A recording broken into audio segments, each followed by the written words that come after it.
Hey guys, this is BiXX. Welcome to Park City, Utah, where this week I'm going to talk about part 2 of what I call BiXXisms. And like part 1 in last week's talk, I'm going to talk about sort of a fun topic, random philosophies that I learned from my experiences, from my mistakes, and having great mentors around me. With that said, I'm going to jump right in. All right, the first one for this week. Focus on gratitude, love, and forgiveness. That sounds pretty obvious, common sense. But forgiving other people who have harmed us is actually very difficult. Our mind goes crazy with negative thoughts when this happens. Actually, the person who harmed us wins twice when we keep thinking about their actions. These thoughts occupying our mind rent-free. Forgiveness is the most powerful way to rid these thoughts and move on. This even includes forgiving ourselves when we make mistakes. Loving others, experiencing gratitude, and appreciating life for what we have rather than what we don't have keeps our minds and our attitudes in a happy place. Don't be afraid to hear the inconvenient truth.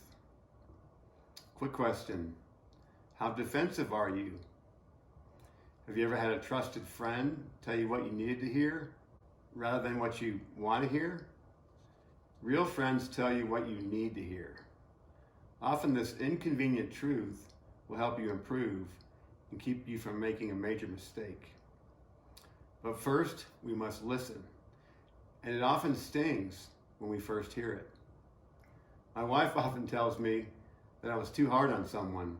I tend to be very results-oriented. And she's usually right. It helps me improve both the situation and the relationship going forward. It helps it build much stronger and more long-term, healthier relationships. It takes a lot of hard work and practice to stay focused on the present. The mind tends to wander to the past or the future. I know mine does. I'm also very type A, so I'm constantly planning and looking ahead to the future. Practicing mindfulness through breathing is very helpful. I hear this a lot, but how do you do that? I'm not here to go through the exercise or the practice, but if you breathe in for 4 seconds, and then you hold it for 7 seconds, and slowly exhale for 8 seconds, this really works. It is very calming and helpful to getting our minds into the present. It's also super relaxing.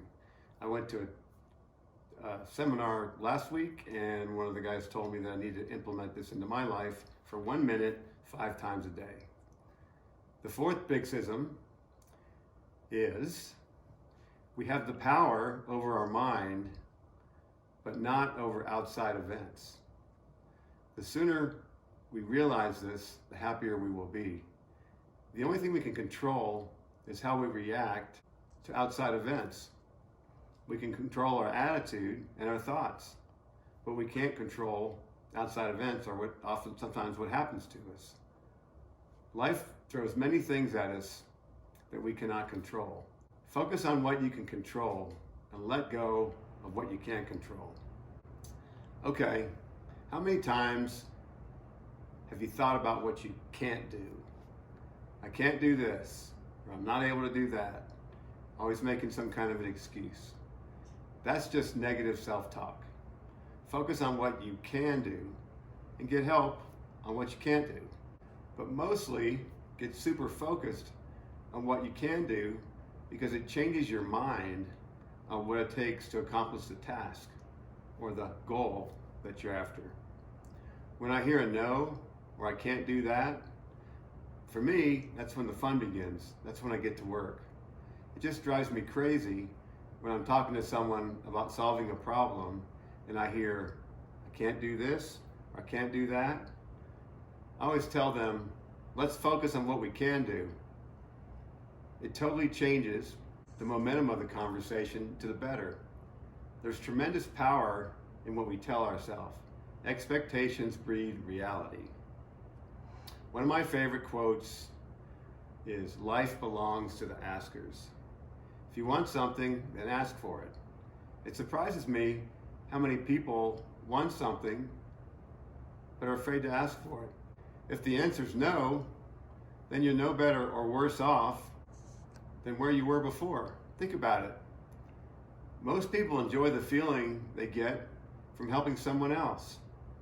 How good does it feel when you make someone feel better? It feels much better than when you disappoint someone. Ask someone for help and watch what happens. You actually empower that person to help you. You transfer control to them.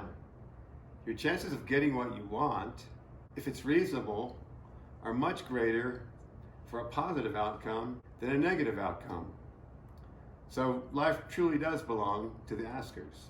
Who you surround yourself with will determine the level of success that you have in your life. Do you surround yourself with smarter and more experienced people that have a growth mindset? Or do you settle for less and have people around you that are toxic, don't help themselves and constantly complain, and give negative energy so you can control them? You might temporarily feel better about yourself when you're around them, but this won't last. Successful people surround themselves with successful people. The same can be true for people who struggle in life and the people that they hang out with.